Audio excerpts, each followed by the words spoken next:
Alors comment faire pour ne plus pomper les émotions et les souffrances des autres? Ça, c'est le gros défi des personnes hypersensibles. Parce que le plus souvent, vous faites des émotions, des affects, des souffrances des autres, les vôtres. Du coup, ça découle sur plusieurs déconvenues.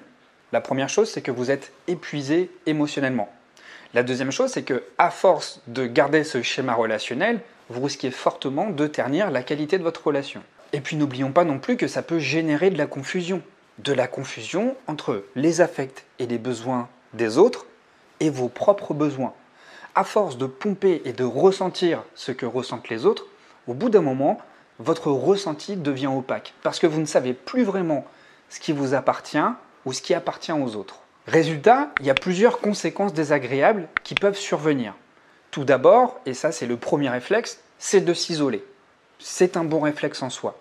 Mais le problème, c'est qu'on peut être amené à s'isoler à outrance pour éviter d'être envahi par les affects des autres. La deuxième chose, c'est que vous êtes émotionnellement épuisé parce que pour vous, chaque situation sociale rime avec pompage émotionnel et donc avec épuisement. Par conséquent, ça a de sérieuses répercussions sur votre équilibre. Parce que à chaque fois que vous ressortez d'une interaction sociale, vous êtes complètement vidé. De fait, vous ne tirez même plus de plaisir de vos interactions sociales puisque pour vous, elles sont toujours synonymes d'un moment laborieux, d'un moment épuisant, d'un moment qui va vous coûter très cher. Et puis enfin, dernière conséquence, c'est que vous n'arrivez plus à savoir réellement quelles sont vos priorités. Pourquoi? Parce que vous vous noyez à outrance dans les besoins des autres. La raison est claire, la frontière entre vous et les autres est trop poreuse. Et pour cela, il va falloir apprendre à vous protéger. Alors ça tombe bien, restez jusqu'au bout de cette vidéo, je vais vous donner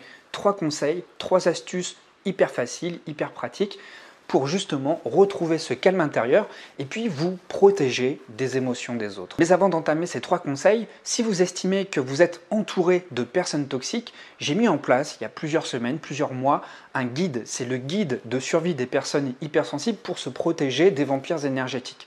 Dans ce programme hyper complet, vous allez avoir un portrait robot de toutes les personnes toxiques et ce guide va pouvoir grandement vous aider à vous protéger des relations malveillantes qui pourraient compromettre votre équilibre. Donc dans ce guide, il y a plein de stratégies, notamment pour le repérage, mais aussi pour vous protéger. Il y a plein de stratégies de protection dans chaque situation sociale pour vous prémunir des relations toxiques. Si vous souhaitez accéder à ce guide, vous avez simplement à cliquer sur le premier lien en dessous de cette vidéo et vous avez même accès à un coupon de moins 50% qui est valable pendant 48 heures. Donc tout est là.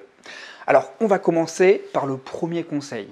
Le premier conseil pour vous prémunir, pour éviter de tout prendre en pleine figure et de vous protéger, c'est de créer un sanctuaire émotionnel.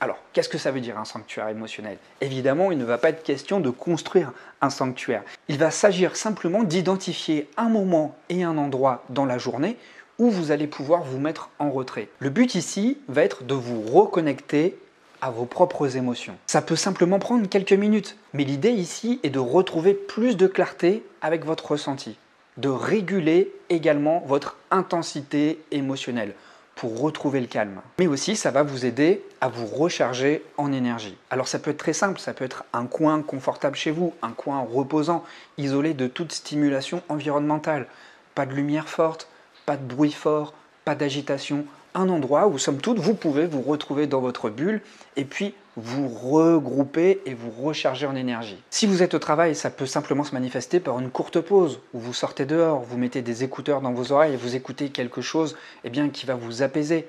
Ça peut être également pendant un trajet, que ce soit un mode de transport en collectif ou tout seul dans votre voiture, vous pouvez facilement vous mettre dans votre bulle avec les écouteurs dans les oreilles. Vous écoutez quelque chose d'apaisant, vous prenez quelques respirations et vous retrouvez un calme intérieur. Comprenez bien qu'ici, l'idée est simplement de se créer une bulle de protection, une bulle dans laquelle vous allez pouvoir vous retrouver, non pas pour vous ostraciser et vous couper du monde, mais au contraire pour recréer du lien avec vous, pour recréer du contact. Pourquoi? Parce que à force d'être indirectement trop attentif aux émotions des autres, à trop réagir aux ressentis extérieurs, eh bien vous êtes complètement dispersé. Vous avez donc besoin de vous recentrer, de vous regrouper. Et pour ça, rien de tel que de créer un moment calme, un moment où vous êtes dans votre bulle. Et ce moment où vous êtes dans votre bulle, ce moment où enfin vous vous retrouvez seul avec vos émotions, eh bien ça va vous permettre de revenir à nouveau dans l'interaction, mais cette fois-ci, eh bien dans de meilleures dispositions. Le deuxième conseil que j'ai à vous donner, eh bien c'est d'adopter une métaphore émotionnelle.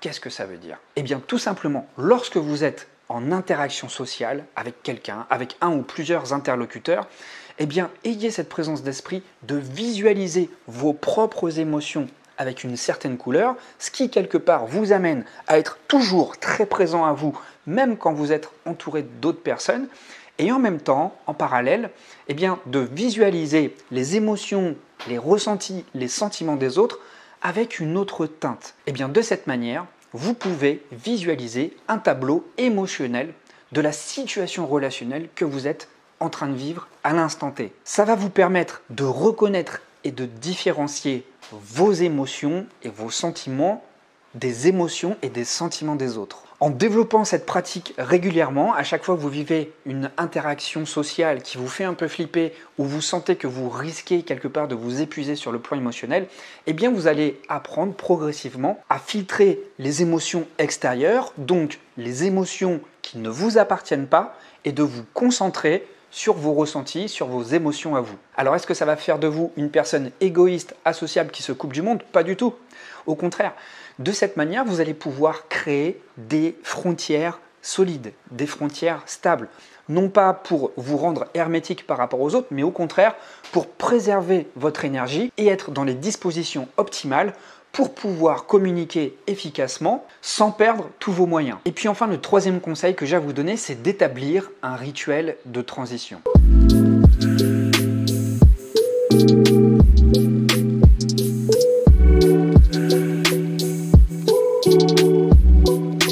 Je m'explique. Avant de quitter un environnement où il y a eu une interaction émotionnellement très chargée, eh bien mettez en place un rituel qui va marquer la fin de l'interaction. Quelque part, c'est un geste d'ancrage qui va pouvoir indiquer à votre esprit que vous passez d'un état émotionnel partagé à un état émotionnel personnel. Le problème, lorsqu'on n'a pas ce réflexe-là, eh bien, c'est qu'on reste toujours en mode émotionnel partagé. Et ça nous empêche de nous recentrer, ça nous empêche de nous reconnecter à nos propres émotions. Et c'est comme ça que le plus souvent, eh bien, après différentes interactions sociales, que ce soit avec des amis ou au travail, on revient chez soi avec les valises lourdes, pleines, remplies des émotions des autres. Ça va vraiment vous permettre de préserver vos émotions et de rester centré sur celle-ci. Alors je vais vous donner quelques exemples. Alors très souvent, j'ai une pierre dans la poche. Alors je ne suis pas superstitieux, mais je reconnais que certaines pierres ont un certain pouvoir énergétique. Et moi, très souvent, j'ai une labradorite dans la poche. Donc, à l'issue d'une relation où je sais que ça m'a coûté émotionnellement, eh bien, j'ai simplement à glisser ma main dans ma poche, à prendre ma pierre, à la serrer dans ma main, à la faire tourner dans ma main. Et ça va indiquer automatiquement à mon esprit que je vais pouvoir passer maintenant dans un mode beaucoup plus personnel et puis quelque part retourner dans ma bulle pour me restaurer. Alors chacun son truc, vous pouvez mettre ce que vous voulez dans votre poche. L'idée, c'est de prendre l'habitude à travers ce petit geste. Moi, j'aime bien le toucher, je suis assez sensible au toucher et je sais que ça va favoriser le geste d'ancrage. Donc, en faisant ça, vous indiquez à votre esprit que vous pouvez passer maintenant à un mode différent. La deuxième chose, eh bien, c'est de prendre simplement quelques respirations profondes en vous isolant quelque part. Prendre quelques respirations profondes va simplement indiquer à votre système nerveux que vous passez d'un mode relationnel à un mode personnel. Ça peut vraiment être un véritable sas de décompression, une transition simplement qui va vous permettre de passer beaucoup plus facilement d'un état à l'autre. Autre exemple, vous pouvez prononcer mentalement une phrase rassurante. Cette phrase rassurante, c'est peut-être quelque chose que vous vous dites souvent pour vous calmer, pour vous rassurer, pour vous réguler. Ça, vous pouvez l'écrire, vous pouvez le décider en amont et puis la répéter ensuite plusieurs fois. Et une fois que c'est bien intégré, eh bien, prenez cette habitude à l'issue d'une interaction sociale de vous répéter ça mentalement. Je vous donne un simple exemple. Maintenant c'est fini, tu peux retrouver ta propre tranquillité. Voilà, c'est tout. C'est simple, clair, net et précis. Et comme ça, vous indiquez à votre esprit que vous pouvez passer d'un mode à l'autre. Et puis, un dernier conseil, c'est le verrou symbolique. Vous pouvez imaginer mentalement la fermeture d'un cadenas, la fermeture d'un verrou. Ça va vous indiquer mentalement que ça y est, l'interaction est derrière vous, que les émotions de l'autre, elles restent bien verrouillées loin de vous et que maintenant vous pouvez vous concentrer sur vous.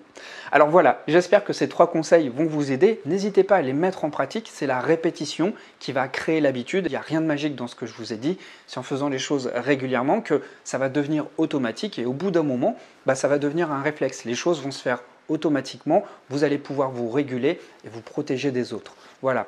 Alors l'idée ici, évidemment, ce n'est pas de s'isoler, ce n'est pas de se couper du monde, mais au contraire, c'est juste mieux se préserver, mieux contenir ses émotions, puis surtout ne plus être une passoire, ne plus laisser passer les affects, l'énergie, les sentiments des autres à l'intérieur de vous. Ça, ce sont des choses que vous pouvez simplement consacrer à vos proches, aux personnes en qui vous avez une entière confiance, aux personnes avec qui vous partagez votre vie. Là, vous pouvez ouvrir les vannes, vous pouvez opérer une réelle ouverture, tout en restant malgré tout centré sur votre équilibre. Car on ne peut être disponible aux autres que lorsque soi-même avons nos propres ressources. Donc l'idée n'est absolument pas de se sacrifier en se vidant, en se déchargeant complètement, mais justement, au contraire, d'apporter un maximum d'énergie aux autres pour créer et développer des relations pérennes. Alors voilà pour cette vidéo. Maintenant, si vous souhaitez développer plus d'aisance, si vous vous sentez menacé, en danger ou même déstabilisé par des personnes qui ont un comportement douteux vis-à-vis de vous, eh bien ce guide de survie à destination des hypersensibles va vous aider à vous protéger des vampires énergétiques. Si vous souhaitez jeter un coup d'œil au programme de ce guide, vous avez simplement à cliquer sur le lien juste en dessous de la vidéo. Je vous remercie beaucoup de m'avoir suivi, d'être resté jusque-là, et puis si vous le souhaitez, on se retrouve dans les commentaires. Je vous dis à très vite.